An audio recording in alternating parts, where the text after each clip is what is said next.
저는 본 말씀 통해서 우리 기도의 자세라는 말씀을 오늘 함께 말씀 나누기를 원합니다. 제가 가만히 이렇게 살아가면서 이제 보다 보니까요, 우리들에게는 그런 경향이 있는 것 같아요. 뭐냐면, 내가 이미 가지고 있다거나 아니면 내 주변에 가까이 있는 것에 대한 소중함을 잘 깨닫지 못하고, 그리고 정작 내가 이미 가지고 있는데도 불구하고 그것을 깨닫지 못하기 때문에 사용하지 못하고 누리지 못하는 경우가 참 많다라는 것입니다. 가만 보면은 저도 이제 이 포르투갈에 그래서 이제 있는 기간이 꽤 오래됐잖아요. 제가 지금까지 사역하는 가운데서 이 한국 식당이 없는 곳이서 이렇게 있었던 적이 거의 없었습니다. 그런데 여기서 있다 보니까 나중에 이제 뭐 델레스테라든가 뭐 상파울이라든가 모임이 있어서 거기 가서 제일 참 좋겠다 싶었던 것 중에 하나가 뭐냐면, 거기는 한국 분들이 많이 있다 보니까 식품점도 많고 한국 음식점도 많잖아요. 그러다 보니까 가니까 이제 제가 특히 우리 상파울에 가면은 우리 상파울에 계신 목사님들이 모이면은 반드시 거치지 않고 꼭 가서 접대하는 식당이 있습니다. 그 중국집이에요. 가서 짬뽕하고 탕수육하고, 왜냐하면 한국 식당이 없고 또 중국 식당이 없는 곳에 계신 분들은 이상해요. 그게 짜장면 짬뽕이 아무것도 아닌데 사실 한번 먹고 나면 끝이에요. 그 다음에는 그동안 먹고 싶었던 마음이 딱 사라지는데, 그 한번 먹고 싶을 때 먹지 못하는, 근데 거기 계신 분들은요 그 소중함을 잘 모르더라고요. 언제나 먹을 수 있으니까 소중함을 잘 몰라요. 언제 합니까? 떠나보면 그때서는 옆에 있었던 게 참 좋았구나. 여러분, 사실 우리 가만 보다 보면 우리 주변에서, 우리 여기 포르투알레그레에 살고 있는 우리도 마찬가지입니다. 어찌 보면은요, 이미 우리 주변에 가까이 있는데 멀리 계신 분들은 여기 와 보면은요, 야, 여기 참 너무 좋다. 당신들은 참 좋겠다. 그런 얘기들을 많이 합니다. 오신 분들마다 포르투갈레 지역은요, 그래서 특히 상파울에 거기 계신 분들은 여기는 참 깨끗한 것 같아요. 그리고 여기가 참 정돈이 잘 돼 있는 것 같고 거리도 있고 참 좋아요. 그리고 거기다 우리 주변에는 또 어떤 도시가 있습니까? 그라마도라고 하는 또 관광지가 있잖아요. 우리는 언제든지 사실 마음 먹으면 한번 갈 수 있으니까 참 거기에 대해서 그 소중함을 모르는데, 한번 거기 갔다 오신 분들은 여기 너무너무 좋습니다. 근데 그분들이 느끼는 것만큼 우리는 사실 그렇게 느끼지 못해요. 왜? 주변에 좋은 거 이미 가지고 있기 때문에. 그 가운데서 여러분, 우리 모든 사람들이 가장 너무나 소중하고 참 귀한데 느끼지 못하는 것 중에 하나가 무엇이냐면요, 부모님이 함께 계시다는 것. 나에게 부모님이 계시고, 그리고 한 가정 속에서 이렇게 자녀로서 또는 부모로서 살아간다는 것이 얼마나 소중하고 귀한 것인지를 잘 깨닫지 못하는 경우가 많습니다. 어떤 장로님이 계셨어요. 이 장로님은 어려서 부모님이 교통사고로 다 돌아가셔서 어려서 고아로 자라신 분입니다. 근데 혼자 자수성가를 하셨어요. 나중에 장로님이 되셨습니다. 아주 나이가 이제 지긋하시죠. 목사님이 한번 물어봤대요. 장로님이 고아로 이렇게 부모님 없이 자라나면서 가장 힘들고 고달팠던 게 뭡니까? 근데 장로님이 한마디로 그러더래요. 제가 제일 힘들었던 게 뭐냐면, 정말 내가 몸도 아프고 어렵고 꼭 필요한 뭐가 있어.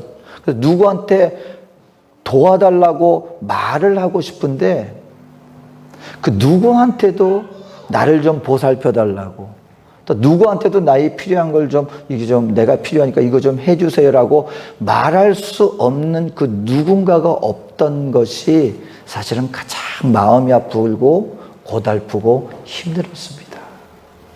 여러분, 여러분들이 사실 우리 자식으로 자라나가면서 부모님들한테 감사한 마음보다는요, 어떨 때는 왜 나한테 더 안 해줬나, 그리고 이제 당연한 것으로 여기고 싶었지만 누군가에게는요, 우리가 너무나 당연하게 여겼던 그것이 안 계심으로 말미암아 그것이 얼마나 크게 아픔으로 그리고 고달픔으로 다가왔는지 모릅니다. 그러니까 여러분 부모님이 계시고 누군가 나에게 필요한 것이 있을 때 그것이 내가 공급받을 수 있었다는 이것이 얼마나 큰 축복이었는데 많은 경우 우리는 그것을 깨닫지 못하고 살아가는 경우도 많고 그리고 감사함으로 그것을 누리지 못하는 경우도 얼마나 많았는가.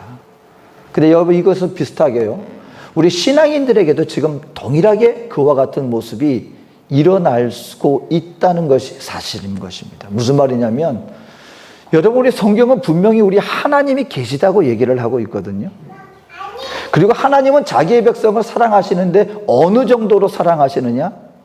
자기의 독생자까지도 내어줄 정도로 우리를 사랑하고 계시고 그리고 믿는 하나님의 백성들이 그 하나님을 믿고 구하는 자에게 무엇이든지 주겠다고 말씀하고 있음에도 불구하고 여러분 사실 우리 믿는 하나님의 백성들이 여러분 하나님의 그 놀라운 그 하나님을 여러분 우리가 느끼고 체험하고 나가고 있습니까?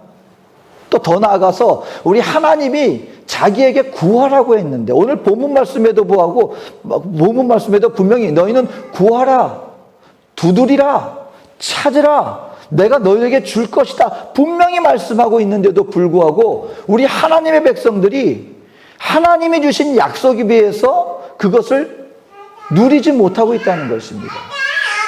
충분히 그 능력 많으신 하나님에 대해서 우리가 깨닫지도 못하고 있다라고 하는 사실인 것입니다. 왜 그렇습니까, 여러분? 여러분, 그것은 우리가 기도할 수 있음에도 불구하고 이미 내가 가지고 있고 하나님의 약속 받은 것임에도 불구하고 그 소중함을 충분히 깨닫지 못하고 있기 때문에 그런 것입니다. 근데 많은 경우에 여러분 누리지 못하는 우리가 하나님 앞에 그 은혜를 마땅히 누리기 위해서는요 도대체 내가 어떠한 기도를 해야 되는가에 대해서 좀 알아야 하는데 먼저 한 가지 기도에 대해서 잘못 알고 있는 기도의 모습이 한 가지가 있습니다. 그것은 뭐냐면 기도를 마치 그냥 나의 어떤 심리적인 어떤 그런 하나의 그런 작용으로 알게 모르게 생각하는 분들이 많습니다. 어떤 의사 선생님이 계셨어요. 이분은 크리스찬이 아닙니다. 믿는 하나님의 성도가 아니에요. 근데 아주 훌륭한 의사분이신데 이분들은 자기를 찾아오는 환자들에게 한 가지 권하는 것이 있습니다. 그거 뭐냐면 기도하세요라고 권해요. 아니 하나님을 믿지도 않는데도 불구하고 자기를 찾아오는 환자들에게 이 내가 당신을 진료하고 그리고 내가 당신에게 약도 주지만 당신 또 이 병 낫기를 위해서 기도하십시오. 이분이 실험을 해봤대요. 어떤 찾아오는 손님 자기 그 환자들에게 어떤 그룹을 나눠서 기도를 시킨 그룹과 기도하지 않고 그냥 약만 의존하고 그냥 그 과학적으로 그 진료만 받고 약을 먹는 이 두 부류를 실험을 했답니다. 그랬더니 놀랍게도 기도하는 부류의 환자들이 그 치유의 속도라든가 그 퍼센테이지가 훨씬 높더라는 거예요. 그래서 기도라고 하는 이 행위가 정서적으로나 심적으로나 사람들에게 도움이 되는구나. 그래서 이분은 하나님을 믿는 믿음으로 기도를 시키는 것이 아니라 기도 자체가 우리들에게 정서적으로나 심리적으로나 긍정적인 효과를 가져오니까 기도하는 게 낫겠다 싶어서 환자들에게 기도를 시킨다는 거예요. 근데 여러분 많은 경우에 우리 하나님을 믿는 믿음의 백성들도 기도를 바로 이런 식으로 알게 모르게 기도를 하면 내 마음의 심적인 안정이 찾아오니까 거기는 뭐가 빠져 있어요? 이 기도를 통하여서 살아계신 어떤 하나님의 존재가 나에게 이 기도를 통하여 외적으로 그리고 심적으로 영적으로 하늘로부터 우리에게 주어지는 그 어떤 하나님의 그 능력과 하나님의 베풀어 주심의 그 사실이 없이 단지 우리 개인에게 우리의 심적으로 우리 신체적으로 내적인 안정을 가져다 주는 그 어떤 효과적으로만 바라보기 때문에 여러분 이것은 꼭 기도를 권장하는 것 같지만 성경이 얘기하는 그 기도의 의미와는 전혀 차이가 있는 것이라고 하는 사실인 것입니다. 오늘 저와 여러분들도 여러분 우리 하나님 앞에 기도할 때 이런 모습으로 우리가 기도하는 자세를 가져서는 안 돼요.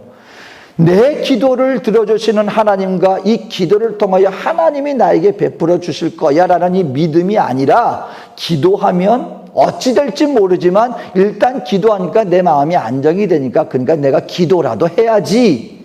이것은 오늘 성경이 말하는 하나님께서 우리 자신들의 백성들에게 내가 너희의 기도를 응답하여 주겠다 하는 그 기도의 모습과는 차이가 있는 기도라는 것입니다. 그러니까 바로 기도를 해야 돼요. 어떤 기도가 여러분 하나님이 원하시는 기도입니까? 한마디로 인격적인 기도예요. 저와 여러분들이 하나님께서 우리에게 정말 놀랍게 약속해 주신 너무나 놀라운 특권의 이 기도의 그 응답과 그 기도의 능력을 우리가 생활 속에 체험하며 누리며 나가는 축복의 백성이 되기 위해서는 인격적인 기도를 해야 되는데, 인격적인 기도에는 두 가지 특성이 있습니다. 그것은 뭐냐면 관계의 특성이 있어요. 관계의 특성. 여러분, 기도는 반드시 그 누군가와의 관계 속에서 이루어지는 대화로서의 기도가, 여러분, 이것이 인격적인 기도다라고 하는 사실을 우리는 분명히 알아야 한다라는 것입니다. 민수기 12장 7절 8절 말씀에 하나님께서 모세에 대해서 이렇게 표현을 합니다. 내 종 모세와는 그렇지 아니하니 그는 내 온 집에 충성함이라. 그와는 내가 대면하여 명백히 말하고 은밀한 말로 하지 아니하며 그는 또 여호와의 형상을 보거늘 너희가 어찌하여 내 종 모세의 비방하기를 두려워하지 아니하느냐. 여러분, 하나님께서 모세와의 관계에 대해서 분명히 이렇게 얘기를 하고 있습니다. 내가 모세와는 대면하여 명백히 말하고 은밀한 말로 하지 않는다. 무슨 말이냐면 하나님과 모세와의 관계는 그만큼 밀접한 인격적인 관계로서의 기도와 대화의 내용이 그 가운데 이루어졌겠다라고 분명히 얘기를 하고 있다라고 하는 사실인 것입니다. 오늘 저와 여러분들의 기도는 어떤 기도가 되어야 됩니까? 여러분, 하나님을 알아가야 돼요. 내가 기도를 하고 기도함으로 말미암아 저와 여러분들의 이 기도의 생활이 1년이 지나고 2년이 지나고 3년이 되어지면 하나님을 내가 생각할 때, 내가 하나님이라는 말을 내가 내뱉을 때, 그리고 저와 여러분들 기도할 때 예수님이라고 말하는 그 예수님이라는 이름이 나에게서 고백되어질 때 그 말과 그 대화 속에서 하나님이 느껴지는, 나와 하나님과 느껴지는 그 간격의 차이가 기도하는 사람은 더욱더 밀접한 관계로서 나아가지는 관계가 되어져야 한다. 여러분, 아직도 예배 시간이나 아니면 개인 기도 시간에 기도할 때 하나님이 여러분 단순히 하나의 낯선 존재로서 혹시 나에게 다가오고 있다면 다시 한번 나는 지금 어떤 자세로서 기도하고 있는가에 대해서 다시 한번 살펴봐야 돼요. 여러분, 우리가 하나님 앞에 기도할 때요, 저와 여러분들이 나의 신앙을 갖다가 하나님 앞에서 정말 말씀 속에서 나를 살피는 시간이 분명히 필요합니다. 내가 지금 행하는 이 신앙생활을 통해서 내가 정말 하나님이 원하는 백성으로서 내가 바로 나가고 있는가 점검하고 진단해야 돼요. 그 가운데 하나가 뭡니까? 기도할 때, 그리고 또 여러분, 우리가 신앙생활에 나갈 때, 예배 드릴 때, 찬양할 때, 그리고 헌금할 때, 봉사할 때 저와 여러분들에게 어떤 마음 자세로서 그 일이 다가와집니까?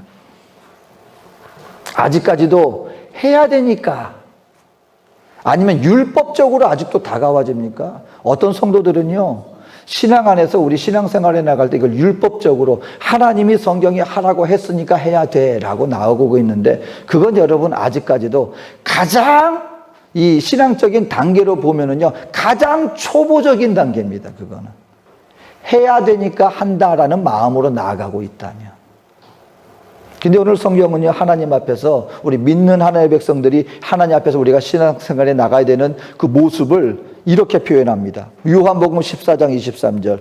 예수께서 대답하여 이르시되 사람이 나를 사랑하면 내 말을 지키리니 내 아버지께서 그를 사랑하실 것이요 우리가 그에게 가서 거처를 그와 함께 하리라.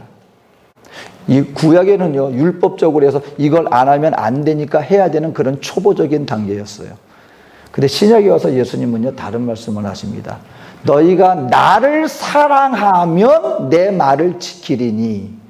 그러면서 그 나를 사랑하여 내 말을 지키는 그와 내가 함께 할 것이다. 이게 뭐가 달라지죠? 여러분, 이것은 더 깊어진 관계를 얘기하는 거예요. 제가 정말 청년 시절에 확실하게, 이게 율법의 힘이 아니라 사랑의 힘이라는 것이 어떤 것인가를 제가 정말 내 주변에서 체험했던 한 청년의 모습이 있습니다. 우리 청년들이 함께 모여서 이렇게 신앙생활을 이렇게 했던 적이 있었는데요. 여러분, 목회자가 되고 싶은 분들 중에, 나는 이것 때문에 목회자가 참 되기 쉽지 않다 하는 것 중에 하나가 뭐냐면, 그 새벽 예배예요. 외국에는 없는 새벽 예배가 대한민국에는 있습니다. 그러다 보니까 목회자가 되고 싶은데도 불구하고 내가 아침잠은 내가 도저히 그러니까 젊을 때니까요. 아직까지 한참 20대 초반 막 그럴 때. 이 청년들이 우리 함께 열심히 세상생활에 나가고 있는데 한 청년이 가장 힘들어하는 것 중에 하나가 새벽 예배였습니다. 다른 건 다 열심히 나오는데 새벽 예배만큼은 이 청년이 감당을 못하는 거예요.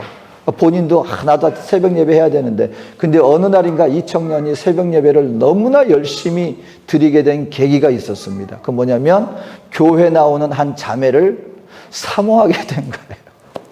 근데 이 자매가 새벽 예배를 나오는데, 여러분, 제가 있었던 댈러스 지역은요, 그 거리가 가보신 분들은 알겠지만 도시가 굉장히 작아요. 자동차로 5분, 10분 거리입니다. 그러니까 교회 아침에 오는데 대부분 걸어서들 많이 와요. 멀지 않기 때문에. 근데 그 새벽에 그 자매가 새벽 예배 온다고 혼자 오는 거예요. 그러니까 그 발걸음이, 그 아침인데 어둡잖아요. 근데 혼자 오는 게, 그게 위험하지 않을까. 왜냐면 댈러스 지역이 여러분 국경지대는 굉장히 치안이 무섭습니다. 그러니까 혼자 오는 게 너무 안타까워서 그전에는 그렇게 아침에 그렇게 깨워도 안 일어나던, 본인은 일어나고 싶었는데도 못 일어나던 그 청년이 새벽 예배 시간 훨씬 전에 목욕을 착 합니다. 그리고 어디 가요? 그 자매 집 앞까지 가요. 그리고 같이 이렇게 새벽 예배를 오는 거예요. 근데 여러분, 만약에 그거 갖다가 율법적으로 너 이거 해야 되니까 이거 해야 돼 시켰다가는요, 아마 불평불만 말도 못했을 텐데, 누가 시키지도 않았는데 자원하여서 그것도 기쁜 마음으로 그 일을 행하더라고요. 하나님 앞에 저와 여러분들의 신앙 행위가 어쩌면 처음에는 해야 되니까 했을 수도 있어요. 그런데 시간이 지나면서 기도를 통하여서 하나님이라는 존재를 알아가고, 그리고 존재를 알아감으로 말미암아 나를 향한 주님의 사랑을 깨닫고 저와 여러분들의 주님의 사랑을 그만큼 깨달았다면, 그때부터 나와지는 행동은, 자연스러운 행동은 어떤 행동일까요? 해야 되기 때문에가 아니라 행함으로 오히려 기쁘고 즐거워야 돼요. 이것으로 말미암아 저와 여러분들이 이게 행위 너무 좋습니다. 그리고 성경에서 요구하는 것 그 이상의 것까지. 그래서 여러분, 하나님이 우리 인생들에게 하나님의 사랑을 우리 신앙생활의 헌신을 깨닫게 해준 가장 좋은 감정 중에 하나가 저는 사랑의 감정이라고 생각해요. 제가 한번 이성적으로 생각해 보면은요, 남녀간이 서로 이렇게 서로 사랑을 하고 연애를 할 때 그 사랑하는 사람에게 하는 행동은요, 이성적인 행동이 도저히 아닙니다. 절대로. 왜? 내 돈을 들여서 더 많은 값진 물건을 상대방에 주면서 더 기뻐해요. 그것으로 말미암아 내가 뭘 받는 게 아닌데도 불구하고 내가 사랑하는 사람에게 내가 보여주는 헌신은 기쁨이 돼요. 이게 여러분 사랑의 힘입니다. 근데 하나님께서 우리 원하는 이 하나님의 사랑하는 믿음의 백성들과의 관계가 바로 이런 거라는 거예요. 기도를 하고, 기도를 해보니 하나님 앞에 내가 얼마나 추악한 죄인인가, 정말 얼굴도 들지 못했는데 이러한 나를 위해서 하나님이 얼마나 놀라운 희생을 행했는가. 기도할 때마다 성령 안에서 그 나를 향한 하나님의 놀라운 사랑이 깨달아져요. 깨달음으로 말미암아 행하다 보니까 이것이 뭐가 되는 거예요? 반드시 기쁨이 되어지고, 오히려 감사가 되어지고, 내가 하나님께 더 나아가지 못하는 것이 오히려 안타까워지는 이것이 어떤 관계입니까? 이것이 인격적인 관계 속에서 마땅히 빚어지는 일들이더라라는 사실인 것입니다. 하나님이 원하시는 기도의 모습은 바로 이것입니다. 인격적인 관계 속에서 형성되어지는 믿음의 관계. 그렇다면 저와 여러분들이 예배 시간에 와서 기도할 때요, 여러분, 내 마음은 딴 데가 있고 내 입술로 고백할 수 있어요. 어떤 분이 그러더라고요. 성가대원이었는데 그분이 나중에 정말 고백하는 거예요. 자기 생각으로는 이분이니까는 세상에서는 세상대로 살고, 그리고 주님 앞에 나와서 어쨌든 간에 부모님이나 저기 따라서 성가대 대원은 하고 있는데, 나중에 진정한 회개를 하고 난 다음에 간증하면서 고백하는 거예요. 하나님 앞에 성가대에서 찬양을 하면서 자기 마음속에서는 세상에서 쾌락을 마음에 품고 있으면서 입술로는 하나님을 찬양한 적이 있었더라는 거예요. 우리 기도도 마찬가지로 내 마음과 생각은 엉뚱한 데가 있으면서 나와 있으니까 입술로는 기도하고 있었다는 거예요. 그런데 그것은 어떤 기도가 아니에요? 인격적인 기도, 관계 속에서 드려지는 기도가 아니었던 것이죠. 여러분, 이 코로나 시대도 마찬가지예요. 이럴 때 저와 여러분들이 내 마음을 다해서 살아계신 하나님을 믿는 믿음으로 기도해 보십시오. 그분과의 깊은 교제 속에서. 그러면은 성경은 분명히 말합니다. 하나님이 이미 우리에게 약속해 주셨어요. 너희가 내 말이 너희 안에 거하고 너희가 내 안에 거하면 무엇이든지 구하라. 저와 여러분들은 이 땅 가운데 고아와 같이 버려진 존재가 아니라는 겁니다. 모두가 힘들어하는 이때 우리는 믿을 하나님이 계시고 기도할 때 응답하시는 하나님이 계신다면 이 특권을 누리게 되시기를 주의 이름으로 축원합니다. 이미 우리에게 주셨는데 행하지 못함으로 누리지 못한다면 안타깝다라고 하는 사실인 것이죠. 두 번째 특징이 있습니다. 이 기도의 특징은요, 인격적인 관계의 특징이 있을 뿐만 아니라 요청하는 것입니다. 여러분 기억하세요. 기도는 요청하는 거예요. 여러분, 저와 여러분들이 내 마음을 다해서 할 수 있는 기도의 첫 번째 길은요, 여러분 나의 가장 개인적인 것을 하나님 앞에 구하는 것에서부터 시작합니다. 이걸 잊지 마세요. 우리 어제 이영훈 목사님도 설교 중에 그 말씀 하시더라고요. 우리 순복음교회가 처음에 여러분 기복신앙이라고 굉장히 사람 주변으로부터 지탄을 받았습니다. 이유가 뭔지 아십니까? 우리 하나님은 복 주신 하나님이다. 이거 구했다고. 왜냐하면 이전에는 기도 그러면 하나님 앞에 드리는 기도가 그렇게 세속적으로 나 잘되라고 하는 기도, 그게 아니지. 이 세상의 어떤 평화와 더 위대하고 더 놀라운 이 세상의 인류의 구원을 위해서 기도하고 하는 것이지, 뭐 나 잘되라고 기도하는 이것이 뭐냐, 이거 기복신앙이다 그랬는데, 여러분 분명히 말씀드립니다. 나의 개인적인 나의 관심사가 없이 드려지는 기도, 여러분 한번 작정하고요, 제가 분명히 말씀드립니다. 한 일주일 기도해 보세요. 그 다음부터 기도 힘들어집니다.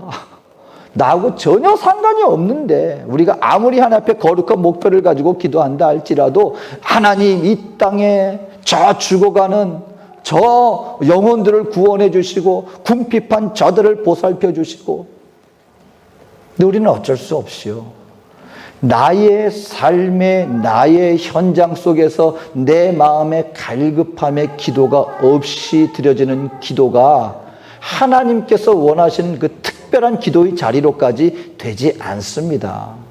저와 여러분들도 한번 우리 관계를 한번 생각해 보세요. 여러분하고 이렇게 깊은 교제를 나눌 수 있는 분들하고는요, 누가 나와 친밀한 사람과 그렇지 않고 그냥 어떤 일로 만나는 사람들과의 차이가 뭡니까? 어쩌다 한번 만나고 그리고 어떤 다른 어떤 일로 만나는 분들하고는요, 그 일에 관련된 얘기만 하지 나 개인적으로 관련된 얘기 별로 안 해요. 근데 정말 나하고 함께 하는 사람들하고는 어떤 얘기를 합니까?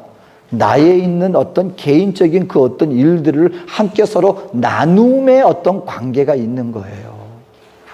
많은 사람들이 하나님 앞에 기도할 때 왜 그런 나의 개인적인 기도까지 하지 않느냐? 한 가지 이런 생각을 하는 분들이 있어요. 아니, 하나님은 이미 모든 거 다 정해놓고 내가 기도해봤자 하나님은 그냥 하나님 뜻대로만 하실 텐데 내가 뭐 굳이 이거 한다고 뭐 바뀌는 것도 없는데 내가 뭐 굳이 기도해야 될 필요가 있는가라고 생각하기 쉬운데, 여러분 분명히 말합니다. 성경은요, 하나님은 놀랍게도 하나님의 백성이 기도할 때 때로 자기의 뜻을 변경하세요. 이건 굉장히 놀라운 일입니다. 여러분, 아브라함을 한번 보세요. 아브라함이 하나님하고 굉장히 친밀한 관계 속에 있었던 것은 분명한 사실입니다. 근데 하나님이 이제 그 소돔과 고모라를 멸망시키려고 오셨어요. 그리고 아브라함이 그 나그네인 줄 알고 대접을 했는데 알고 보니까 하나님이셨어. 그랬더니 천사들한테 하나님이 이렇게 말합니다. 내가 아브라함한테 내가 할 일을 내가 속이겠느냐? 내 크고 비밀한 일을 알려줄 것이다 라고 얘기를 하면서 이제 내가 소돔과 고모라를 멸망시킬 거야.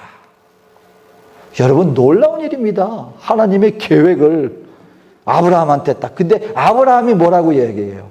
하나님, 거기에 의인 50이 있으면 어떡할까요?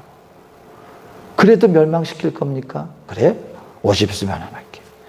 그 의인 나중에 깎아서 나중에 아브라함이 말, 의인 10명이 있으면 어떠할까요? 내가 정말 죄송한데 한 번만 더 부탁드립니다. 의인 10명만 있으면 하나님 그 땅을, 그 소돔과 고모라를 그냥 용서해 주지 않겠습니까? 근데 놀랍게 하나님이요, 거기에 만약에 의인 10명만 있으면 내가 네 부탁대로 내가 멸망하지 않을게. 멸망당한 것은 10명이 없었기 때문에 멸망당했지만 하나님은요, 아브라함이 구했을 때 자기의 뜻을 충분히 돌이킬 의향이 있었다는 거예요. 모세에게 말합니다. 모세에게 십계명을 주고 내려왔더니 금송아지를 만들어 가지고서는 완전히 우상 숭배에 빠졌어요. 하나님이요, 진노해서 분명히 계획을 세웠습니다. 하나님 쪽에서 이 백성, 패망한 백성이니 내가 이 백성들을 다 멸하여 버리고 내가 모세 너로 내가 새민족 만들 거야. 근데 모세가 기도해요.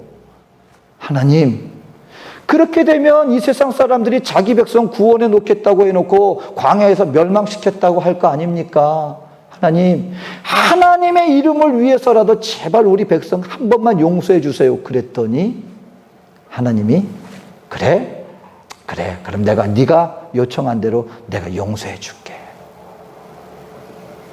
여러분, 히스기야 왕이 죽게 생겼습니다. 병으로.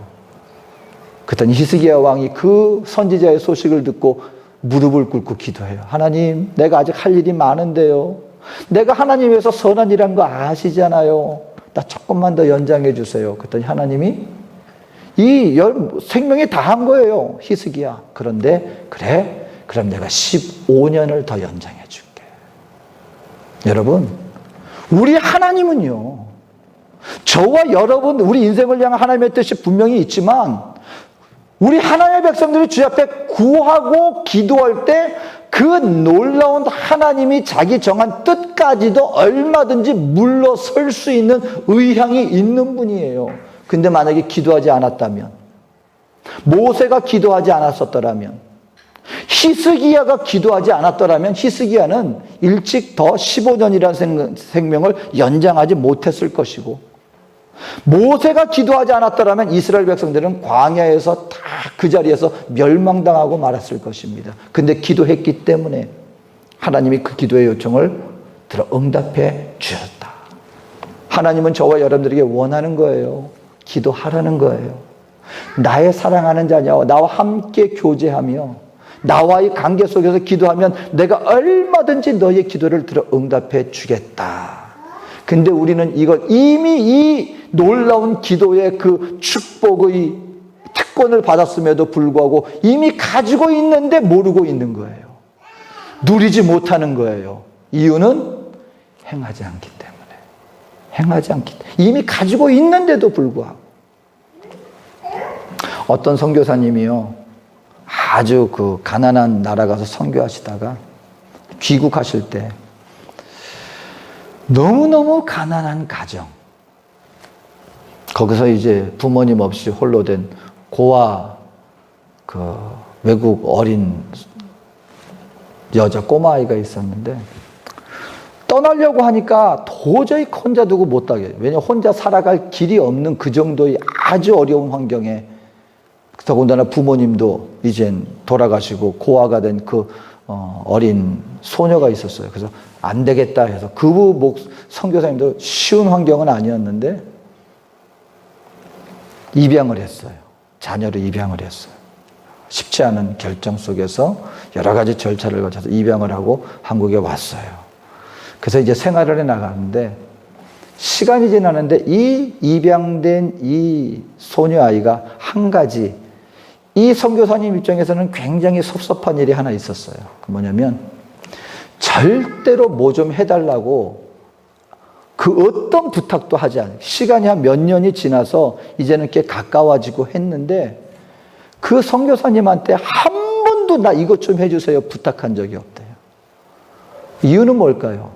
눈치가 보이고 자기를 그 어려운 데서 입양을 해 준 것도 고마운데 지금도 자기가 먹고 살고 자기를 학교 보내주고 교육해주고 하는 것도 고마운데 거기에 내가 이것 좀 해주세요 라고 하는 그 말을 참아 못하는 거예요. 근데 어느 날 처음으로 보니까 학교에서 애들이 그냥 다 가지고 있는데 자기만 없으니까 이게 뭔가 이게 함께 이렇게 위축되는 거예요. 뭐가 함께 할 수 있는 뭐가 없는 거예요. 그러니까 처음으로 그 선교사님한테 내가 부탁이 하나 있는데 혹시 요거 하나만 해주실 수 있겠습니까? 하고 처음으로 부탁하더래요. 근데 그 선교사님이 그러는데요. 아니 이 배은망덕한 그 생각 드는 게 아니라 너무 기쁘더래요. 얘가 이제서야 나한테 마음을 열고 나에게 이와 같은 것들을 함께 할 정도로 처음으로 나에게 마음이 너무너무 기쁘더래요. 꼭 끌어안고 앞으로도 뭐 필요한 거 있으면 나한테 얘기를 하라고. 어찌 보면 하나님이 우리 믿는 백성들한테요. 구해라. 나는 너희를 이렇게 사랑하고 너와 함께 하기를 원하는데 우리는 하나님이란 존재를 너무 낯설게 여기고 너무 멀게 여기고 그리고 하나님이란 존재를 어찌 보면 그만큼 신뢰하지 못하는지도 모르겠어요. 근데 하나님은요 기뻐하신다는 거예요. 하나님, 내가 하나님을 믿는 믿음으로 내가 이와 같은 것을 구합니다. 하나님 응답해 주시옵소서. 그리고 이러한 기도를 하나님은 이미 우리에게 주셨습니다. 바라기는요 저와 여러분이 기도의 삶을 통하여 놀라운 하나님의 축복을 받아 누리게 되시기를 주의 이름으로 축원합니다. 하루하루가 여러분 정말 얼마나 놀라운 축복의 삶이 될 수 있는지 몰라요. 하루하루를 통하여 나를 이토록 사랑하시는 하나님을 얼만큼 알아간다는 것만큼 우리 인생에 축복이 없습니다. 여러분 바라기는 이 하나님을 더욱더 알아가는 축복, 또 그 하나님을 알기에 믿음으로 구했더니 나에게 주심으로 말미암아 내가 그 하나님 앞에 더욱더 힘을 얻게 되어지는 이 놀라운 은총의 자리에 반드시 기도를 통하여 함께 누리며 나가는 저와 여러분 되어지시기를 주의 이름으로 축원드립니다. 기도하겠습니다. 사랑해 주신 하나님, 하나님은 이미 우리에게 주셨습니다. 우리에게 놀라운 이 기도의 특권을 주셨고 이 기도가 우리에게 얼마나 놀라운 축복의 통로가 되는지 모르겠습니다. 그런데 혹시 내가 이것을 믿지 못하고 깨닫지 못하고 혹시 내가 이것을 귀하게 이미 가지고 있기 때문에 소유하고 있기 때문에 누리지 못하고 소중하게 여기고 있지 못하는 것은 아닌지 모르겠습니다. 하나님 영의 눈을 뜨게 하여 주시옵소서. 기도하는 자가 되게 하여 주셔서 이 놀라운 기도의 축복 이것을 통하여 주님을 알아가며 하늘에 예배되어진 놀라운 축복을 이 땅 속에서 받아 누릴 수 있는 기도의 사람이 되어서 더욱더 하나님을 영화롭게 섬기는 믿음의 하나님의 자녀로 지속적으로 성숙해 나가는 은혜의 자리로 우리를 인도하여 주시옵소서. 함께 하실 주님의 사랑과 은혜를 감사드리며 예수님의 이름으로 기도합니다. 아멘.